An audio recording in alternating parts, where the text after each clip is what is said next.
Everything I knew about the white man's inhumane treatment of the Negro, she once said. By 1943, she worked as branch secretary for the Montgomery chapter of the NAACP, National Association for the Advancement of Colored People. Despite her radical-leaning politics, she always seemed so centered. Maybe that's why later in life she enjoyed the restorative power of yoga. From there, she spent more than a decade registering voters, counseling youth, fighting fire-breathing segregationists, and investigating racial violence.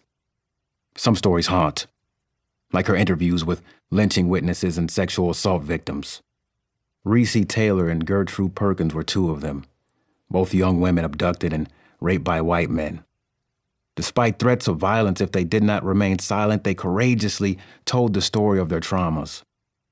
The sworn officers in the judicial system refused to believe them.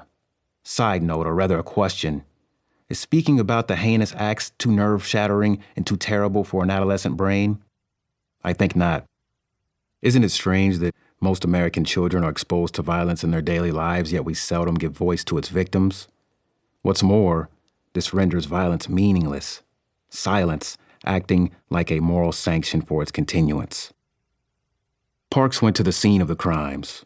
She consoled the victims. She sought out elusive justice. Back in 1963, she descended on Washington with a human tidal wave of more than 200,000 civil rights soldiers of all creeds, religions, and colors, who, together, stood under the colossal shadow of the Lincoln Memorial to demand that the nation expand its ideal of the people. Parks almost didn't make it to the National Mall that day. The male-dominated Southern Christian Leadership Conference was progressive on civil rights, but deeply conservative in its treatment of women. The leaders planned to march them in a separate, segregated procession and disallow them to speak to the masses at the podium. Parks would have none of it. She protested, only joining the march when the leadership reversed its decision. Far from a singular moment, Parks' life embodied a journey made for a great cause. To oversimplify that life estranges her from a civil rights movement beginning in the mid-1700s. It severs her ties to a prolonged Black history of dissent. It cuts her off from a continuum of confrontation and cleaves her from a legacy of heroes who fought the juggernaut of legalized segregation. She was but one in a steady line of Black people to use civil disobedience on public transportation as an act of freedom. Freedom.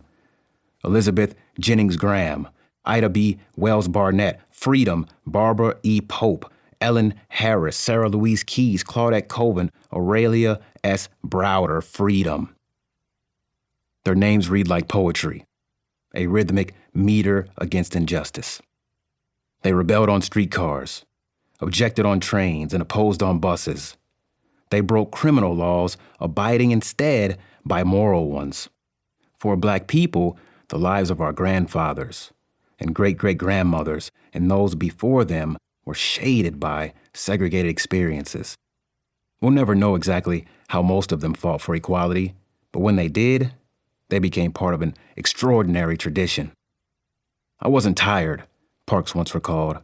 No, the only tired I was tired of giving in. In a perfect world, Black history would be told with textured nuance. Instead, it is reduced to a panorama of caricatures and marketing slogans aimed at a consumer niche hungry for Black culture.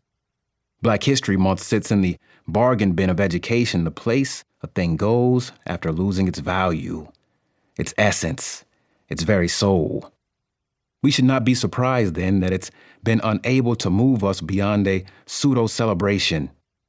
But did you know it was never supposed to last this long? When Carter G. Woodson founded Negro History Week in 1926, the precursor of Black History Month, he dreamed of a day when the observance would no longer be necessary. There is a photo of him taken in 1915 where he's gazing stoically outward, clean-shaven and dapper in a well-cut suit with a polka-dot tie that belies his upbringing. Despite being a brilliant historian, it's a miracle that he earned the title. He grew up desperately poor, only one generation removed from chattel slavery.